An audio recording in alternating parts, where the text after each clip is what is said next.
اعوذ باللہ من الشیطان الرجیم بسم اللہ الرحمن الرحیم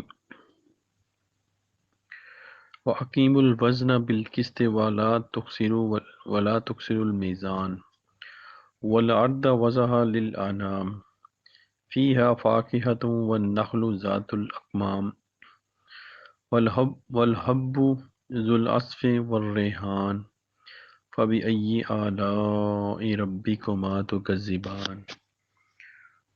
اور انصاف کے ساتھ وزن کو ٹھیک رکھو اور تول کو کم نہ کرو۔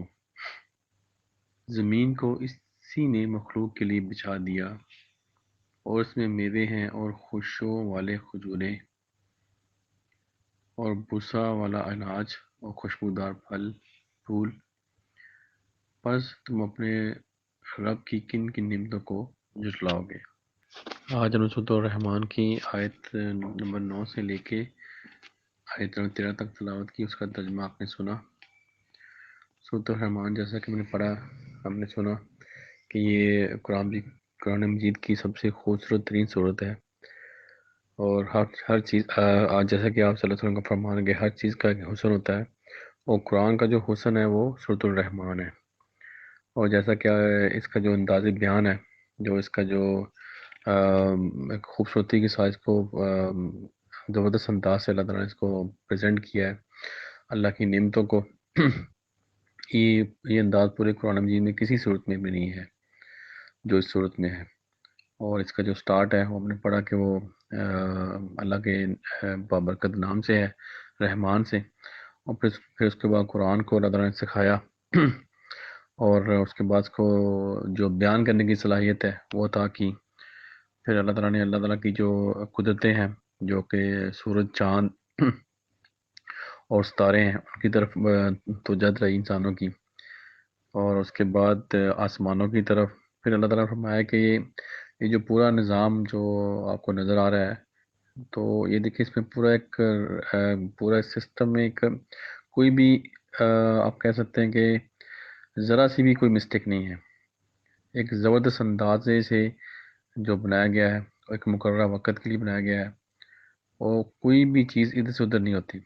اس میں زبردست قسم کا ایک میزان ہے، میزان کا مطلب کہ ترازو کے ساتھ اس کو بالکل اچھے انداز کے ساتھ اللہ تعالیٰ نے اس کو چلایا ہے، اور ذرا سی مسٹیک اس پہ نہیں ہے۔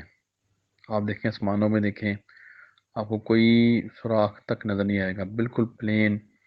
اور اس کے بعد آپ دیکھیں جو سورج اور چاند ہے، بالکل ایک مقررہ وقت کے ساتھ جو اپنے مدار کے اندر چل رہے ہیں، اور سورج کی جو گردش ہے، جو زمین کی گردش ہے، جو چاند کی گردش ہے، اس میں ایک سیکنڈ کا بھی فرق نہیں ہے۔ تو یہ اللہ کا نظام ہے۔ پھر اس کے بعد انسانوں سے کہا جا رہا ہے کہ اس کے اندر جو اللہ تعالیٰ نے ایک نظام بنا دیا ہے، اسی طرح آپ جو آپ کی زندگی ہے اس میں بھی ایک توازن ہونا چاہیے، اس کا نظام بھی بگڑنا نہیں چاہیے۔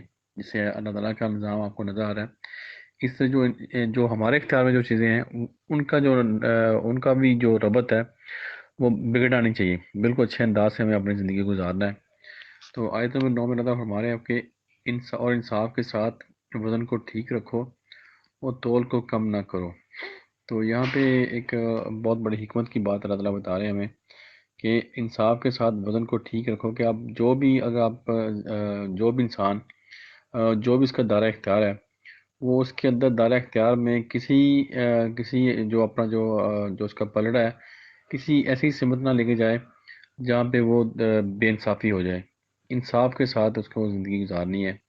اگر وہ تاجر ہے تو اس کو بالکل ایمانداری کے ساتھ جو اپنی تجارت کرنی چاہیے، اور جو ایک جابر آدمی ہے اس کو بھی ایک ایمانداری سے جاب کرنی ہے۔ اسی طرح جو میاں بیوی کا ریلیشن ہے، اس کے بعد جو بیوی بچوں کا کے ساتھ جو ہمارا ریلیشن ہے، دوستوں کے ساتھ جو ریلیشن ہے، اس میں ہمیں ایک توازن رکھنا ہے۔ ہمیں یہ توازن بگڑنا نہیں چاہیے کہ کسی کے ساتھ بے انصافی نہیں ہونی چاہیے۔ اگر آپ کا جو کسٹمر ہے اس کے ساتھ بھی زیادتی نہیں ہونی چاہیے، اور کسٹمر کو بھی دکاندار کے ساتھ زیادتی نہیں کرنی چاہیے کہ ایسے وہ جھوٹ بول کے، فار ایگزامپل وہ ایسے جھوٹ بول دے کہ یہ چیز مجھے اتنی کی مل رہی ہے، جبکہ وہ ایسا ایسا نہ ہو، وہ اس طرح وہ اپنے جھوٹ سے دکاندار کو نقصان پہنچا رہا ہوتا ہے.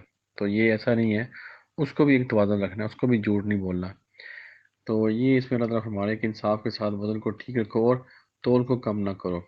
تو تول کو کم سے کرنے سے مراد یہ ہے کہ جو چیز ہم کسی کو دیتے ہیں اس میں کمی نہیں ہونی چاہیے. بالکل جو آپ کا کسی کا معاملہ طے ہے اس کے مطابق اس کو دینا چاہیے، اس میں کمی پیشی نہیں کرنی چاہیے ہمیں. اور آیت نمبر 10 میں اللہ فرما رہے ہیں زمین کو اسی نے مخلوق کے لیے بچھا دیا. تو اس میں انسان کی جو بھی زمین میں جو مخلوقات نظر آ رہی ہیں ہمیں انسانوں سمیت، سب کو اللہ تعالیٰ نے زمین کے اندر جگہ دی ہے. سب کو ایک مقررہ وقت کے لیے اللہ تعالیٰ نے ان کو جگہ دی ہے، اور ہر ایک کو ایک ٹائم تک یہ مہلت ہے. اس کے بعد یہ مہلت ختم ہو جائے گی تو یہاں سے ہمیں جانا ہے. تو زمین کو اللہ تعالیٰ فرمانے کے مخلوق کے لیے اس کو بچا دیا گیا ہے. اور آیت نمبر 11 میں اللہ تعالیٰ فرما رہے ہیں اسی میں میوے ہیں اور خوشوں والی کھجوریں ہیں. تو یہ اللہ تعالیٰ کی نعمتوں کی طرف اشارہ کیا جا رہا ہے کہ اسی زمین کے اندر جو انسانوں کے لیے جو ڈفرینٹ طرح کی جو پھل ہیں، جو بھی نعمتیں اللہ تعالیٰ نے دی ہیں زمین میں، وہ انسانوں کے لیے ہیں، اس کو استعمال کرنے کے لیے اس کے، اور اس سے فائدہ اٹھانے کے لیے ہیں. آیت نمبر 12 میں اللہ تعالیٰ فرما رہے ہیں اور بوسا والا اناج اور خوشبودار پھول ہیں. تو یہ بھی اللہ کی نعمتیں ہیں، اس کی طرف اشارہ کیا جا رہا ہے. انسانوں کو متوجہ انسان کی توجہ اس طرح دلائی جا رہی ہے کہ اگر آپ اگر جیسے جو آپ کو نظام نظر آ رہا ہے جس میں کوئی ذرا سی بھی مسٹیک نہیں ہے، اگر آپ اس کو صحیح طرح سے چلائیں تو اس کا رزلٹ کیا ہوتا ہے کہ انسانیت کو فائدہ پہنچتا ہے. اللہ تعالیٰ نے اپنے نظام کی طرف اشارہ کر کے پھر بتایا کہ کس طرح یہ نظام ایک عدل کے ساتھ چل رہا ہے، توازن کے ساتھ چل رہا ہے. تو اس کا رزلٹ دیکھیں گے پھر جو بھی چیزیں جب وہ ایک توازن سے چلتی ہیں تو وہ پھل دیتی ہیں، وہ فائدہ دیتی ہیں. اسی طرح یہ انسانوں کو یہ توجہ دلائی جا رہی ہے کہ اگر آپ بھی اپنی زندگی ایک متوازن زندگی گزاریں گے جس میں بے انصافی نہیں ہوگی تو اس کے بھی رزلٹ نکلیں گے. اس کا بھی آپ کی اپنی ذات کو بھی فائدہ ہوگا، جو آپ کے ساتھ جو لوگ اٹیچ ہیں ان کو بھی فائدہ ہوگا، اور آپ کی زندگی آگے ترقی کرے گی. آپ کی زندگی گرو کرے گی، اور آپ کو زندگی میں اللہ تعالیٰ اور ترقیاں دے گا. آپ سے دوسرے لوگوں کو اور فائدہ پہنچے گا. جب آپ دوسرے لوگوں کو فائدہ پہنچائیں گے تو یقیناً آپ کی زندگی اللہ تعالیٰ اس کو آسان کریں گے، اور آپ میں اس میں جب آپ دوسروں کو آسانی دیں گے تو آپ کی زندگی بھی آسان ہوگی. یعنی کہ جب آپ نظام کو، جیسے اللہ تعالیٰ نے نظام کو ایک توازن کے ساتھ چلایا ہے اور اس کا رزلٹ کیا ہے کہ وہ سب کے لیے فائدہ مند ہے، اسی طرح جب انسان بھی اپنی زندگی کو ایک توازن کے ساتھ چلائے گا تو اس کو اپنی ذات کو بھی فائدہ ہوگا اور دوسرے انسانوں کو بھی اس کو فائدہ ہوگا. آیت نمبر 13 میں اللہ تعالیٰ فرما رہے ہیں یہ آیت تو ہے جو بار بار رپیٹ ہوگی، لیکن اس کا جو عام طور پہ لوگ ہم یہی ترجمہ کرتے ہیں کہ بس تم اپنے رب کی کون کون سی نعمتوں کو جٹلاؤ گے. تو سب جگہ پہ یہ ترجمہ نہیں کیا جا سکتا کیونکہ آگے اس میں دوزخ کا ذکر بھی ہوگا، پھر بھی یہ آیت رپیٹ ہوگی. تو اس کا اگر آپ ترجمہ ایسا جو کافی جو ہیں کیا لے کے ترجمہ کرنے والے، انہوں نے اس کا یہ بھی ترجمہ کیا کہ تم اللہ تعالیٰ کی کون کون سی قدرتوں کو جٹلاؤ گے. یعنی اللہ کی قدرت کا ذکر بھی اس میں کیا آپ اس کا ترجمہ کر سکتے ہیں. اعلیٰ کا مطلب کہ اللہ کی قدرت، کہ تم اللہ کی کون کون سی قدرت کو جٹلاؤ گے. تو یہ اگر آپ ترجمہ کریں گے تو یہ پھر ہر جو بھی آگے رپیٹ ہو گئی آیت، تو ہر سچویشن میں اس کو آپ فٹ کر سکتے ہیں. تو یہاں بھی آپ دیکھیں اللہ کی جو کون کون سی قدرت کو آپ جٹلائیں گے، تو یقیناً یہ اللہ تعالیٰ کی قدرت ہی ہے کہ جو اتنی نعمتیں اللہ تعالیٰ نے پیدا کی اور کتنا نظام کو اللہ تعالیٰ نے پرفیکٹ انداز سے چلا رہے ہیں. تو یہ اللہ کی قدرت ہے. تو اسی طرح یہ آیت آگے رپیٹ ہوگی. تو اگر آپ اس کا یہ ترجمہ کریں گے کہ تم اللہ تعالیٰ کی کون کون سی قدرتوں کو جٹلاؤ گے، تو یہ بالکل آپ کو ہر جنگ میں فٹ نظر آئے گا یہ ترجمہ. تو آج ہم نے اللہ تعالیٰ کی جو نعمتوں کا ذکر پڑھا، اللہ تعالیٰ نے جیسے ہمیں ہماری توجہ کائنات میں جو نظام کی پرفیکشن ہے اس کی طرح توجہ دلائی ہے، اور پھر اس کا نظام کا جو ایک بالکل توازن ہے، اس کا جو بالکل میزان ہے، جیسے ایک ترازو کے اندر بالکل ایک ترازو آپ دونوں سائڈوں میں کوئی چیز رکھیں تو بالکل برابر ہو جائے.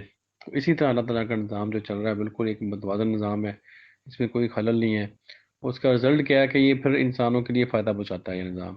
اسی طرح اگر ہماری زندگی بھی ایسے ہو کہ ہماری زندگی ایک توازن کے ساتھ چلے تو اس کا ہمیں بھی فائدہ پہنچے گا اور انسانیت کو بھی فائدہ پہنچے گا.